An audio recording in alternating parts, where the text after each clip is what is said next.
예루살렘에 큰 소동이 있었습니다.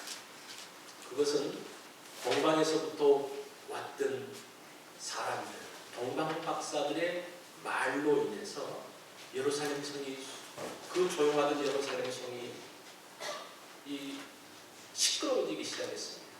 뭐라고 이야기했습니까? 유대인 여왕으로 나시니가 어디 계시냐?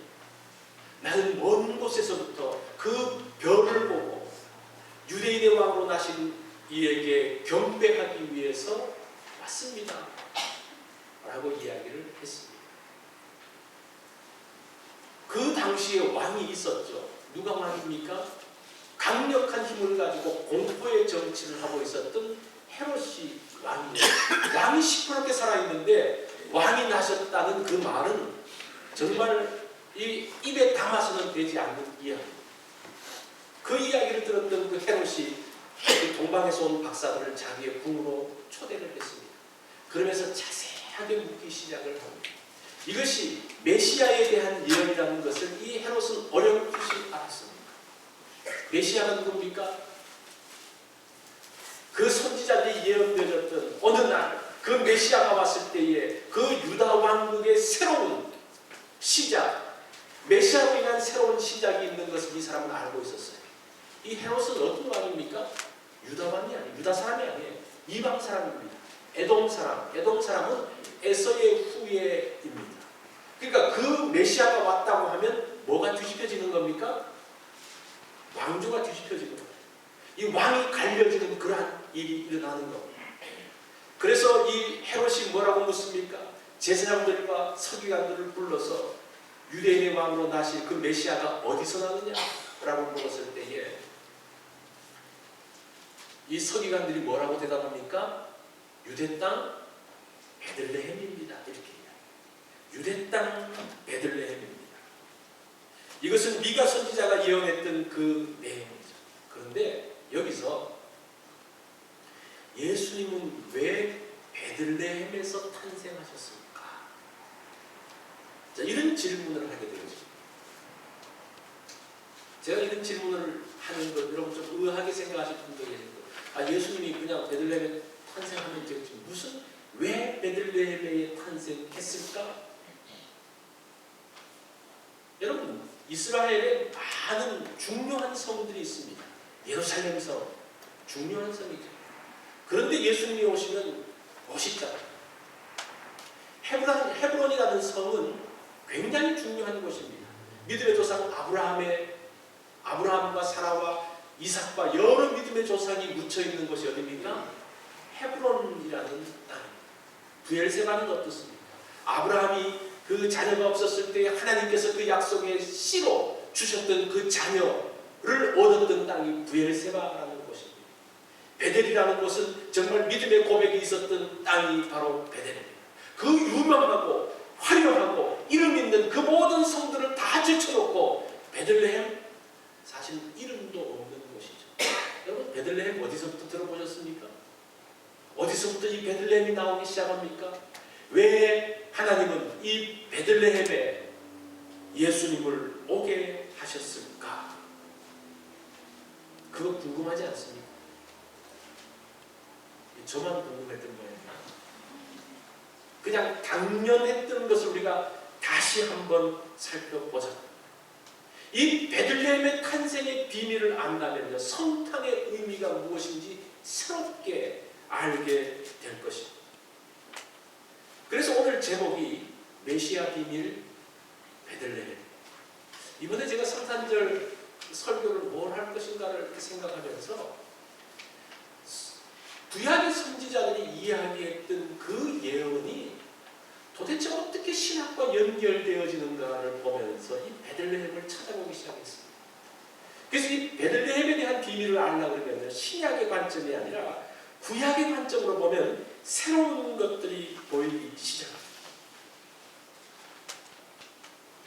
미가서 5장 2절에 보면 베들레헴 에브라다야, 너는 유다 족속 중에 작을지라도 이스라엘을 다스리는 자가 내게서 내게로 나올 것이다. 그 말씀 그대로 마태복음 2장 6절은 뭐라고 이야기합니까? 유대 땅 베들레헴아, 너는 유대 고을 중에서 가장 작고 찾지 아니하도다. 내게서 한 다스리는 자가 나와서 내 백성 이스라엘의 목자가 되리라 하였음이라. 자, 여기서 베들레헴을 이야기할 때 미가서든지 마태복음이든지 무엇을 강조하고 있습니까? 그 땅이 작다라고 이야기합니다. 작은 땅. 근데 이 작다라는 단어를 보면요, 크기가 작다라는 의미도 있지만 어떤 의미도 있는 거 아니? 미천한, 품위가 없는 뭐 그런 뜻도 있어요. 그래서 아니 작아 그럴 때는 그냥 품위도 없고 가치도 없고 이런 뜻이에요. 그래서 이 베들레헴이라는 것은 장소적인 그런 의미보다는 그냥 비천한 땅, 보잘것없는 땅, 어떻게 보면 버려진 땅, 뭐 이런 뜻이 있습니다. 그 당시 베들레헴에는 많은 목자들이 살고 있었습니다. 그 유대인들이 이 목자들을 굉장히 미천한 사람으로 생각했습니다. 왜냐하면 이 목자들이 양을 끌고 다니면서 남의 밭에 막 들어가서 뜯어먹고 막 이렇게 해서 이 사람들은 죄인이다 이렇게 손가락질을 했습니다.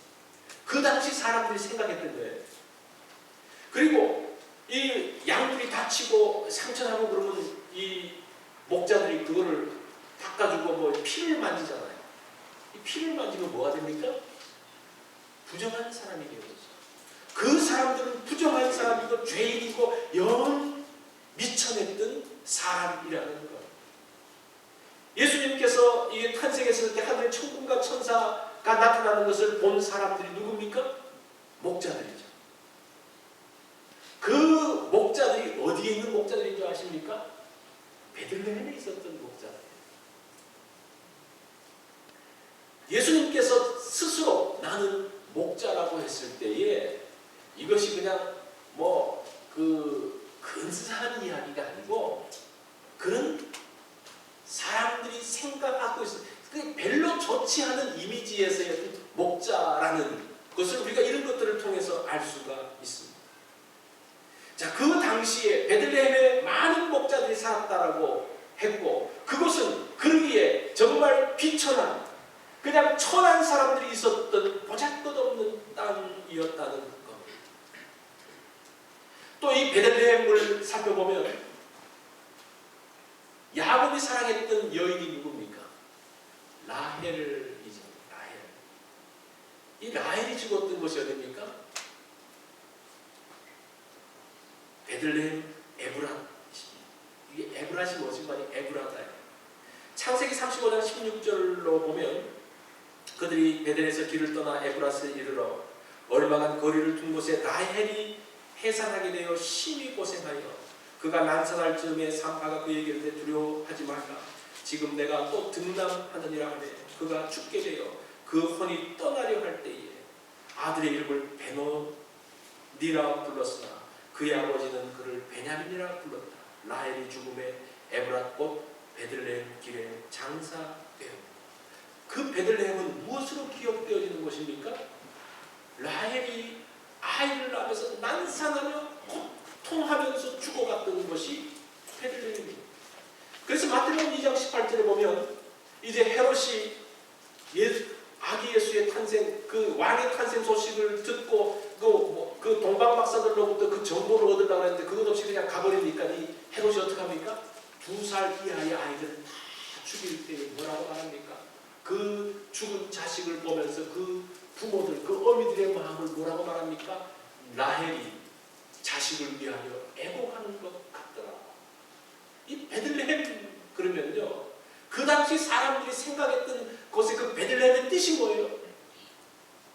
비천한 보잘것없는 것, 고통의 땅, 이러한 의미가 이 가운데 있는 것입니다. 그것이 그 당시 메시아 시대에 그 사람들이 가졌던 생각 속의 베들레헴이라는 거예요. 우리는 베들레헴을 좋아하죠. 그러나 그 당시는 그렇지 않았다는 겁니다. 자, 메시아를 하나님께서 어떤 곳에 보내십니까? 어떤 곳에 보내세요? 그 땅 베들레헴으로 보내고 있습니다. 영광스럽고 화려한 땅 예루살렘에 메시아를 보내시는 것이 아니라 비천한 땅, 고통의 땅, 부정한 땅, 그러한 사람들이 사는 곳에 하나님은 아들 예수 그리스도를 보내고 있습니다. 중요한 거예요. 이것은 예수님의 행적 가운데서도 계속적으로 보여주고 있는 것. 참 이것이 우리에게 큰 감격으로 다가오고 있는 것을 예수님의 행적이 어떻습니까? 잘난 사람들이 있는 곳에 가지 않으십니다. 아무런 문제가 없고 아무런 고민이 없고 그냥 잘 살고 그러한 사람들에게, 그런 사람들이 사는 땅에 예수 그리스도가 가시는 것이 아닙니다. 예수님이 어디서 사역을 하고 있습니까? 갈릴리 그 거친 땅 갈릴리에서 사역을 하고 있습니다. 예수님도 랍비였습니다. 랍비로서 그 예루살렘 성전에 있으면서 그가 많은 제자들을 거느리면서 존경받으면서 있을 수도 있었지만 예수님은 그 예루살렘을 떠나서 그 거친 땅 갈릴리에서 어부들과 함께 있으면서 그를 따랐던 사람들은 누굽니까? 여인들이, 많은 여인들이 예수님을 따랐습니다. 예수님의 그 모든 행적 가운데서 집도 없이 살았던, 마지막에 죽을 때도 어떻습니까? 제대로 재판도 공정하게 받지 못하고 가장 고통스러운 십자가에서 죽어가시는 그 예수 그리스도, 그 예수 그리스도의 그 행적을 보면요, 그의 삶이 베들레헴의 삶이었던 것을 볼 수가 있습니다. 가장 비천한 것. 예수님의 오심은 어떻습니까? 그 비천한 땅 베들레헴 중에서도 마구간 그 누울 곳이 없어서 구유에 누웠던 가장 천한 곳, 베들레헴 가운데서도 가장 천한 곳에 예수님이 나셨던 것을 하나님이 뭐라고 말씀하십니까? 내 아들은 종의 형체를 가지고 가장 천한 것으로 내려갈 것이다.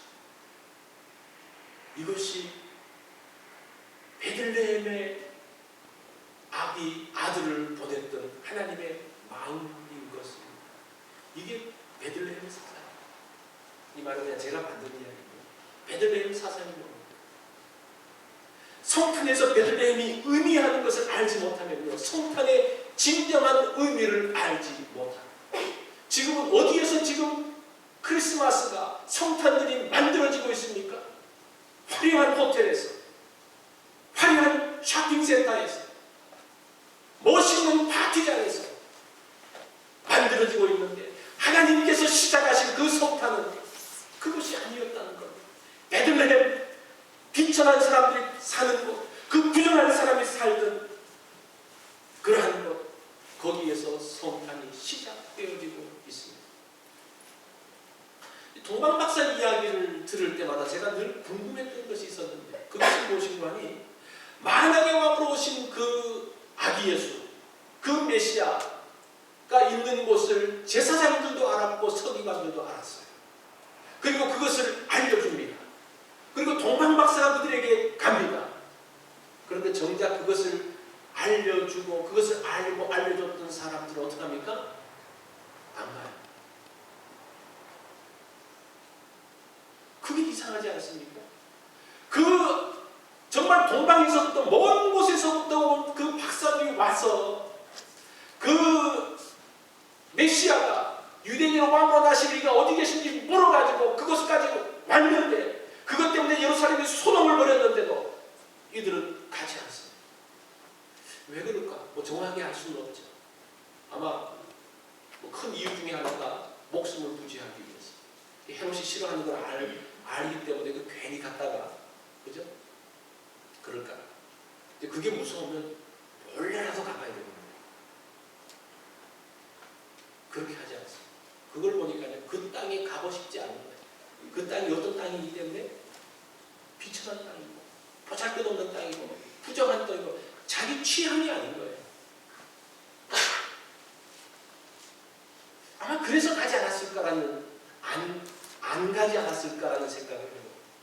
우리 신앙생활 할 때도 마찬가지예요. 우리가 하나님 말씀을 듣습니다.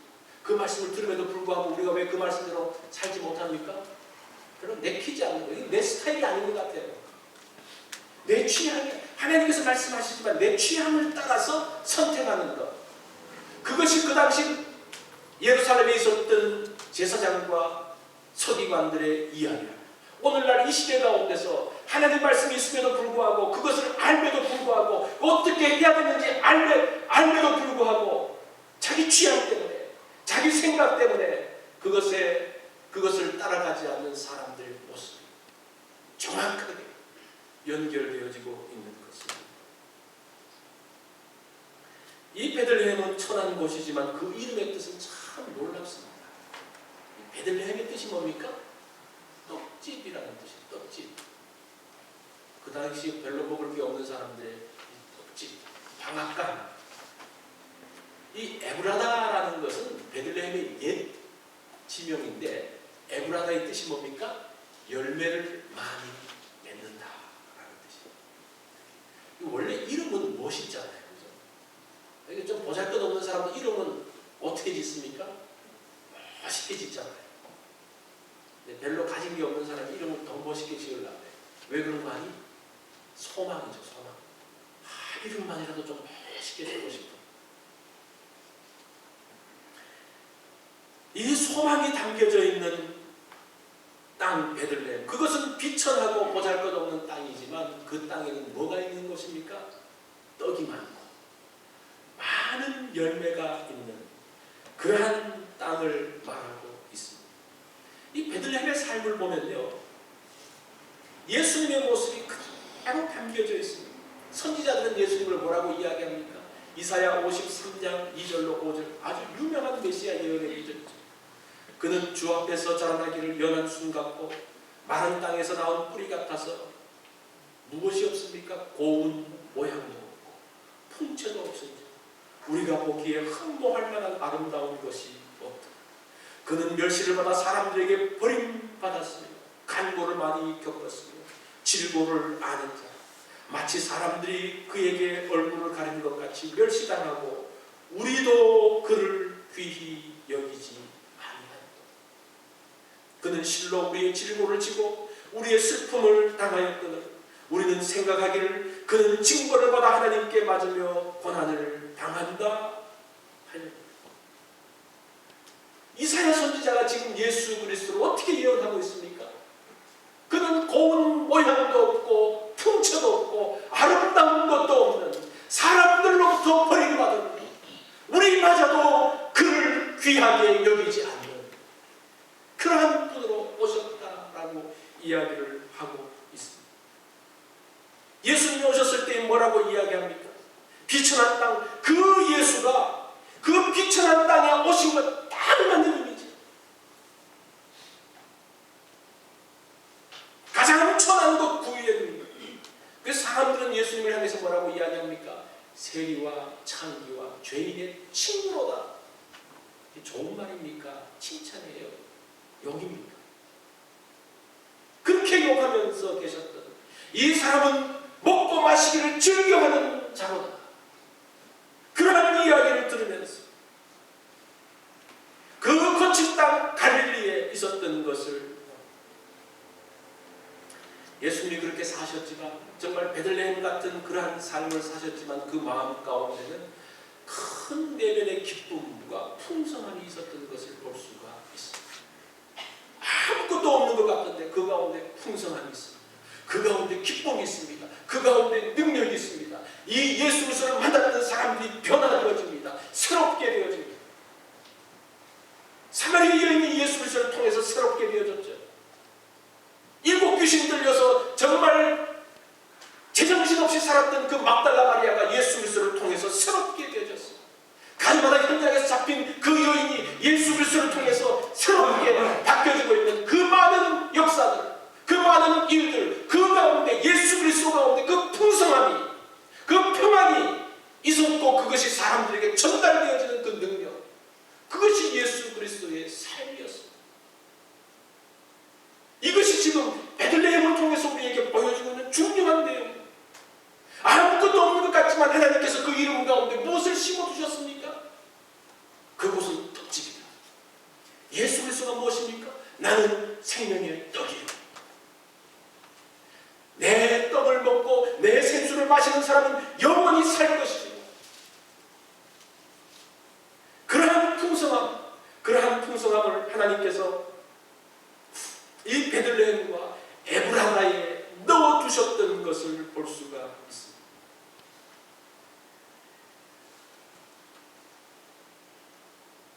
이사야 선지자는 베들레헴과 같은 삶을 사는 사람들에게 예수님이 베들레헴에 갈 수밖에 없는 이유를 이사야 53장 5절에서 말하고 있습니다.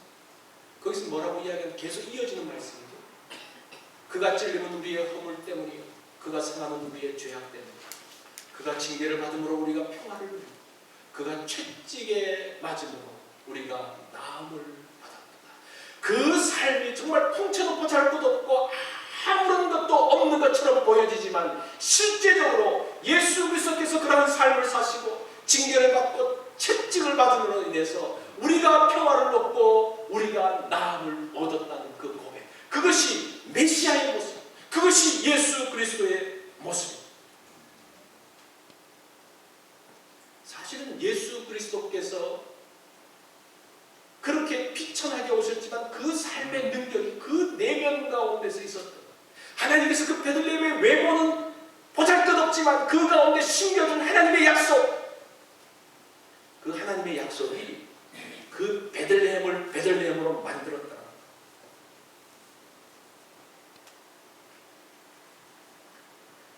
이 미가서 5장 5절도 사실은 그것을 말해주고 있어요. 그 예수 그리스도가 누굽니까? 4절부터 보면요, 그가 여호와의 능력과 그는 메시아를 이야기하죠. 그의 하나님 여호와의 이름의 위엄을 의지하여 서서 목축하니 그들이 거주할 것이라. 이 사람은 뭐가 될 것이라? 평강이 될 것이라고 이야기합니다. 예수 그리스도가 어떤 왕입니까? 평강의 왕이라고 이야기를 하고 있습니다. 평강. 이 평강, 평화가 무슨 뜻입니까? 문제가 없는 상태. 제가 여러 번 말씀드렸는데 평화는 문제가 없는 조용한 상태가 아니고 관계입니다. 관계. 아무리 고요해도 관계가 깨어져 있으면 이제 앞으로 뭐가 생깁니까?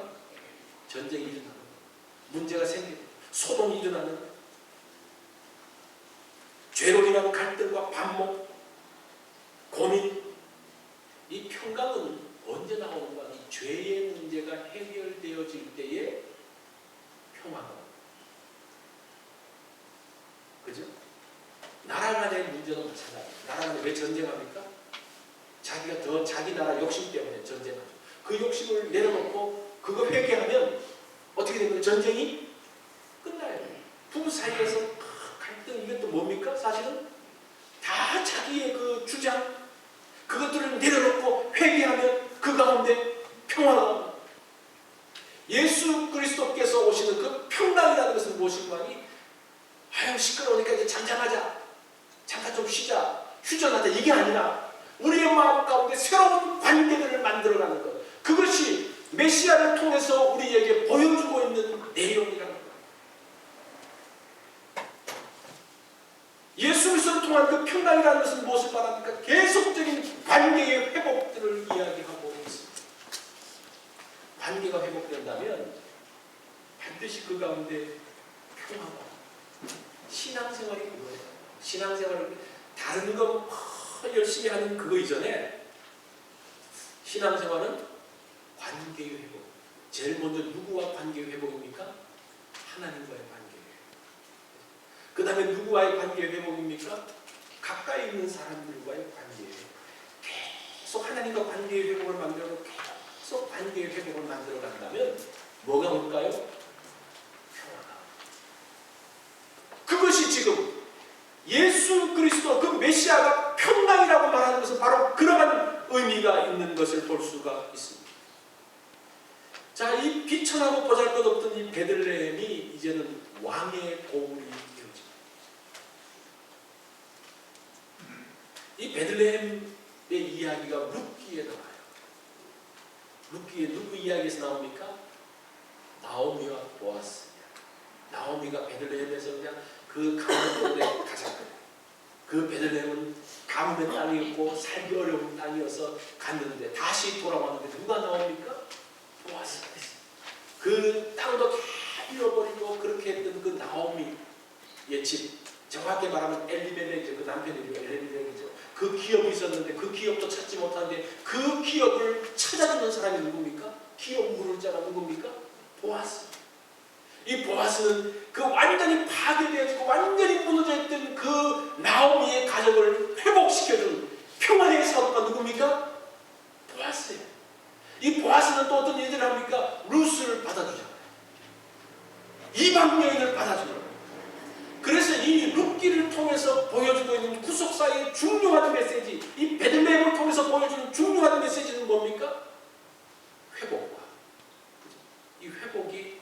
상처 정도의 회복이 아니라 그 기업을 회복시키고 또 뭘 합니까? 이방 여인을 품으면서 열방을 품는 큰 그림이 지금 이 룻기에 나오는 이 베들레헴에서 나타나고 있는 것을 봅니다. 보아스의 아들이 누굽니까? 오벳이죠. 오벳의 아들이 누굽니까? 이새죠. 이새의 아들은 누굽니까? 다윗입니다. 이 베들레헴에서 이제 이 보아스의 증손자가 다윗, 새로운 이스라엘의 왕국을 만들어가는 다윗인 것을 봅니다. 이것이 이사야 11장 10절에 나오는 내용. 그날의 이새의 뿌리에서 한 싹이 나서 만군의 기호로 설 것이고 열방이 그에게로 돌아오니 그 거한 것이 영화로우리라. 예수 그리스도, 사실은 이것들이 지금 예수 그리스도에 대한 것들을 말해줍니다. 우리는 이 베들레헴 그러면 큰 느낌이 없지만 그 유대인들 사이에서 그 베들레헴이 가지고 있었던 그 역사들의 이야기, 그들이 갖고 있는 생각 가운데서 메시아 보셨으니까요. 그러한 것들을 살펴보면 지금 이 베들레헴을 통해서 하나님께서 어떻게 역사하시고 어떻게 일하시고 어떻게 그들 가운데, 유대인들 가운데서 어떻게 베들레헴을 말씀하시는지를 기억을 할 필요가 있다는 것. 유대인들이 생각하는 베들레헴은 비천한 곳이었습니다. 부정한 땅이었습니다. 가고 싶지 않은 곳이었습니다. 그러나 하나님께서 그곳에 무엇을 숨겨두셨습니까? 생명의 떡을 숨겨두셨습니다. 풍성함을 담아두셨습니다. 이제는 열방을 품을 그러한 것들을 이 베들레헴을 통해서 심어두시고 궁극적으로 이제는 이스라엘의 가운데서 하나님의 왕국을 만드실 그 꿈을, 다윗 왕조의 꿈을 만들어가고 있습니다. 이 메시아 시대는 다윗 시대라고 유대인들이 생각합니다. 지금도 유대인들이 생각하는 메시아 시대에 그러면 무엇인가 하니 다윗이에요. 그 이락, 지금은 형편없이 되었지만 이락이 꿈꾸는 시대가 뭔지 아십니까? 느부갓네살의 영광을 회복하는 그 시대, 그 사람들이 꿈꾸는 거예요.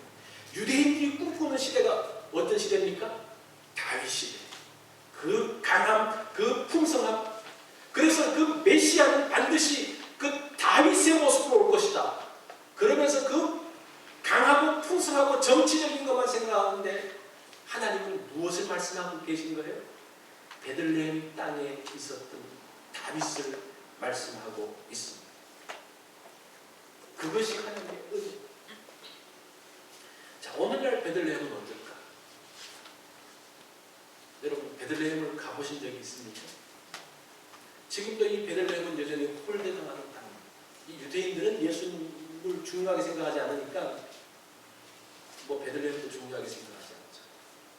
제가 가봤을 때는 이 베들레헴은 아랍 사람들이 거주하는 땅이에요. 그래서 그 베들레헴 가려고 그러면 국경을 통과해야 돼요. 그 국경을 통과할 때 이제 총을 든 무인들이 지키고 그 옆에는 장벽이 있고 그것을 거쳐서 이제 예루살렘 국경으로 나가서 베들레헴으로 나가면 그 땅은 여전히 버려진 땅입니다. 이스라엘의 도시들과 비교할 수 없을 정도로 초라한 모습을 하고 있습니다. 저게 이제 베들레헴의 지금 모습이에요. 여전히 비천하고 부정해버린 그런 땅. 보아스의 풍성함도 이새 아들의 다윗의 영광도 없는 그러한 땅. 그러나 하나님은 여전히 그 베들레헴을 향해서 뭐라고 말씀하십니까? 베들레헴 에브라다야, 너는 작은 도시가 아니다. 버려진 도시가 아니다라고 이야기합니다. 그곳에서 누가 나셨다고 이야기합니까? 그리스도. 이 그리스도가 메시아라는 말이잖아요. 메시아가 나셨다. 이 메시아를 통해서 열방을 품을 그러한 놀라운 그 꿈이 베들레헴에 담겨져 있다라고 말씀을 하고 있습니다. 우리가 반석탄을 맞이하려면 이 베들레헴을 기억할 필요가 있습니다. 비천하고 버려진 땅에 예수님이 오신 것. 예수님이 오셔서 그 베들레헴을 어떻게 바꾸십니까? 생명의 떡이신 예수 그리스도 그 떡집으로 풍성하게 넉넉하게, 그래서 그 땅이 평강과 회복의 땅으로 정말 보아스가 있으면서 열방을 품고 사람들을 회복시키는 그러한 땅으로, 궁극적으로는 다윗을 통한 하나님의 왕국을 만드는 그러한 땅으로 그 베들레헴의 꿈을 주셨는데 지금 유대인들은 기억하지 않아요. 여러분들이 아픔과 고통 가운데 있습니다. 연약함과 비천함 가운데 있습니다. 그것 때문에 나를 자학하고 학대하면서 살고 있습니까? 그러한 곳이 하나님의 은혜가 임하는 곳이라고 이 베들레헴을 통해서 말씀하고 있어요. 우리가 성탄절을 통해서 이 베들레헴을 기억한다는 것은 무엇을 기억하는 겁니까? 천하고 낮은 곳에 있지만 그 가운데 하나님의 은혜가 임하는 것을 이야기합니다. 먼저 나 자신에게 적용을 해볼 수가 있습니다. 내가 힘들고 약하고 병들고 아무것도 할 수 없는 것처럼 보이지만 정말 베들레헴처럼 비천하고 보잘것없고 부정한 것처럼 보여지지만 그러나 그곳에 뭐가 임한다는 겁니까? 하나님의 은혜가 임한다. 이것이 우리가 성탄절을 맞이하는 우리들의 마음. 예수 그리스도가 그 땅에 베들레헴에 오심으로 그 땅이 어떤 땅이 되어집니까? 축복의 땅이 되어집니다. 우리의 상황에 상관없이 우리가 지금 어떤 처지에 있든지 간에 우리 가운데 무엇만 임하면 예수 그리스도만 임하면 그 땅 축복의 땅이 되리라. 우리가 또 다른 사람들을 향해서 볼 때 정말 미천하고 보잘것없는 사람, 정말 쓸모없는 사람처럼 살고 있지만 그들에게 예수 그리스도가 임한다면 그들 가운데 뭐가 일어납니까? 새로운 생명의 역사가 나타납니다. 이게 지금 이번 성탄절을 통해서 우리가 기억해야 될 메시지입니다. 다른 성탄은 어디서부터 시작되어집니까? 어디서부터 시작되어져요?